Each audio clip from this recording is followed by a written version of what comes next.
Einstein, nice to see you. Hello and welcome back to the Doctor Who Marathon.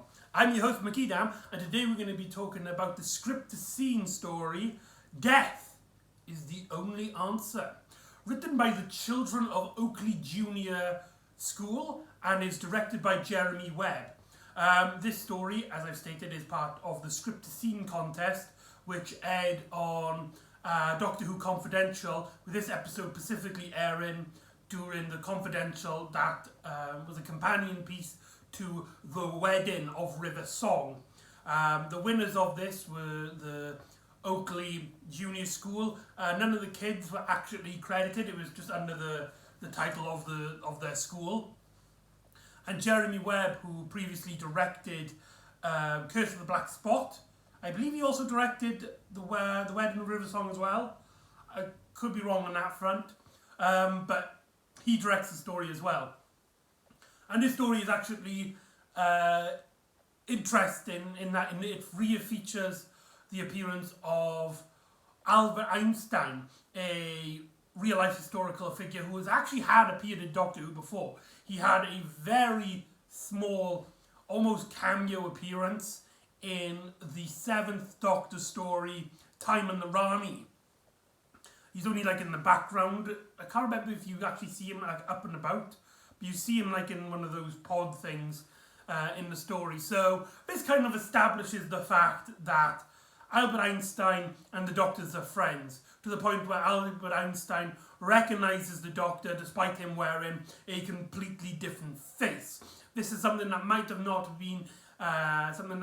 occurred to the writing team of the Oakley Junior School. However, because he recognises the Doctor as a friend, and the fact that we as an audience viewers know that Albert Einstein has met a previous incarnation of the Doctor, the 7th, heavily implies by any chance that Einstein is friendly to the Doctor in the same way that Winston Churchill is in history. And there's a lot of that in the 11th Doctor era, that the Doctor is friendly to many famous historical figures, to the point where they recognise him through different faces. And that's one of the bigger aspects of the 11th Doctor that I think a lot of people who are those headcanons, people who like their extended media, really get a kick out of when they talk about the 11th Doctor era. But the story itself it's very light in terms of narrative. There's not really much that goes into this story. The Doctor, he is getting his phase after a River Song blew it up, which happened in the story Big Bang and the Pandora opens, which was the finale of Series 5. So, you could technically put this story right after that, but I feel like with the fact that there's no Amy and there's no Rory, this story fits better here. And we quickly learn that the Doctor accidentally trips, and he accidentally hits a lever when the Fez lands in a Pacific part on the TARDIS. This opens a wormhole to the Fez's original owner. Have some sort of DNA time travel shenanigans, which leads Albert Einstein to suddenly walk on board the TARDIS. And we basically learn that the Doctor's Fez was actually Albert Einstein's Fez to begin with. That is vastly interesting. That is really, this is really cool. Clearly it's not the same Fez, because that Fez was blown up, unless, wibbly wobbly tiny whitey shenanigans. But yeah, so the Doctor's Fez, at least as this one, is Albert Einstein, which I believe he gave him. And the dialogue here is really cool. For those of you who don't know, Matt Smith actually based part of his performance on, he mainly based it off Patrick Troughton's second incarnation. But in terms of bringing something new, something of his own, he did researches in famous scientists with very quirky personalities. And one of those people is Albert Einstein. In fact, when Matt Smith was preparing for the role of the 11th Doctor, it is said that he wrote a bunch of short stories to help him get into the character.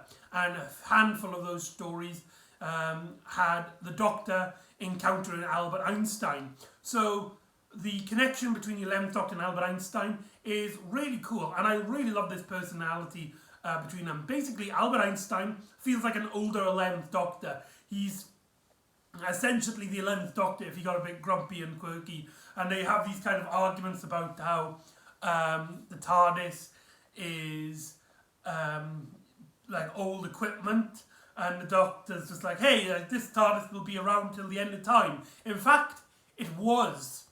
That could be a reference to the Doctor Who story, The End of Time, which was so called. It could also be a reference to Utopia, a story which is set near the very end of the universe itself. Sorry, I keep saying. Or it could be a reference to many other things, or it might not even be a reference at all. But it's vastly interesting that a line like that got into this story. But it turns out that Albert Einstein is working on his own form of time travel. Essentially, he was inspired by the Doctor to create his own time travel, and he's basically broke it down to a liquid, which the Doctor realizes is something vastly dangerous. It's not time travel, it will not make you time travel, however, it will do something strange and odd. But before the Doctor can give out the warning, it's like, don't drink that liquid, whatever you do. The liquid just sort of explodes inside in front of Albert Einstein's face, getting it all over him and transmutating him into an ood.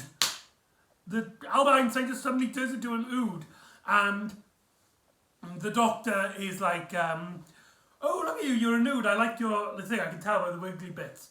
And then the ood suddenly gives out this strange warning, death is the only answer, the title, of course, to the episode.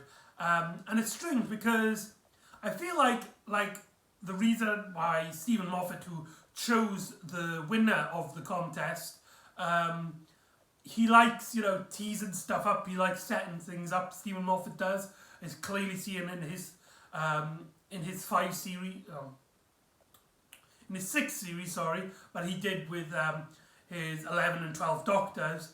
And here, there is that kind of element with the ood suddenly mentioning this. Death is the only answer, this kind of ominous threat that something, that this answer, the answer is coming. And the Doctor's just kind of like, oh, what? But there's no real answer to it, so it does kind of feel like teasing. In fact, the story actually ends on a cliffhanger, but we'll get to that when we get to that. But the Doctor tries to trick Albert Einstein, the ood form, who's basically going up to the Doctor to try and kill him, takes out a yo-yo, and it's like, that's what you want, a vital component of your time machine. Before Doctor activates a sort of mechanism which shoots this light beam out from the ceiling, and the ood just sort of walks into it and then transforms back into Albert Einstein. It's very convenient. There's a lot of convenience in this story. Albert Einstein needs to have that ooze thrown on him and turn into an ood. Then let it just explode in his face. The ood needs to transform back into Albert Einstein. The Doctor activates a lever to set up this light beam energy, and the ood, for some reason, just walks towards it. And then Albert Einstein comes out, and he's got his iconic hair that we're all familiar with when it comes to Albert Einstein, the Doc Brown kind of hair, white hair poking out. And the Doctor then takes Albert Einstein back to his own time, and the two men say their goodbyes in a very heartfelt and very I hope we don't meet again soon kind of aspect. It's that kind of relationship where they get along with each other, but they really can't stand each other. And the idea of the Doctor travelling with a fellow scientist is something which I actually think was a really cool idea, and I think we need another scientist on board the TARDIS so the Doctor can bounce off and show his love of science to the audience members more. Why they haven't done that, it is beyond me, but there you go. And there you go. But before the story actually ends, the Doctor dances around the TARDIS to the control rooms, and you see a bit of the ooze from from Albert Einstein's time liquid. He describes it as a time machine, but it's clearly not a machine, it's a liquid. So I'm going to call it the time ooze. You see it actually sort of moving towards the TARDIS console, kind of teasing and it's going to come up here. It reminds me a lot of the Master's death worm form in the TV movie. Whether that is, maybe this is the origin of the death worm Master. Who's to say? That would be really strange. That there was actually the Master behind this event this entire time. It'd be really strange. But anyway, that is death is the only answer. Overall, it does arrive on contrivances. You can clearly tell that everything was set up well in terms of the writing department. You know, it's a bunch of kids winning a contest. You know, you can't expect it to be like gold standards. But there's a lot of great dialogue between Doctor and Albert Einstein. You can see there's this passion there for the two characters, and Matt Smith and Nikola Tesla. Albert Einstein's actor Nicholas Grace do a fantastic job of working off each other. You can kind of see that they're kind of inspired by one another. Each actor is taking influence from each person's persona. So that is some really cool aspects. But overall, I think the story, it is kind of passable. You can pass by, but it's still a bit of fun. And if you are interested in seeing the Doctor meet with Albert Einstein, I highly recommend this. It's a decent watch.